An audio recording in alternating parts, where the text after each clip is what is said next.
Weight loss பண்ணும்போது pasta, நூடுல்ஸ்ன்னு செஞ்சு சாப்பிடணும்னு ஆசையா இருக்கா? அப்ப இப்படி ட்ரை பண்ணி பாருங்க. இன்னைக்கு வந்து வீட் பாஸ்தா தான் எடுத்திருக்கேன். நீங்க வந்து மில்லட் வகைகள்லயுமே நெறைய பாஸ்தா, நூடுல்ஸ்லாம் கிடைக்குது.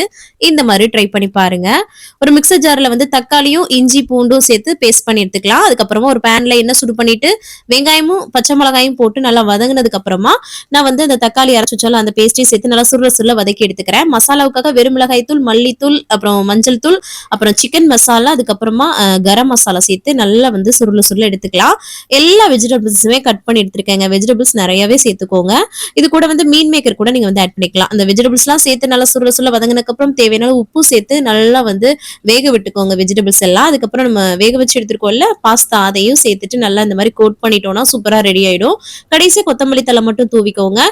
எண்ணெய் மட்டும் கம்மியா யூஸ் பண்ணுங்க. அவ்வளோதாங்க. சூப்பரா வந்து பாஸ்தா ரெடி ஆயிடும். அவிச்ச முட்டையோட சர்வ் பண்ணுங்க. என்ஜாய் பண்ணி சாப்பிடுங்க. செம்மையா இருக்கும். தேங்க்ஸ் ஃபார் வாட்சிங்.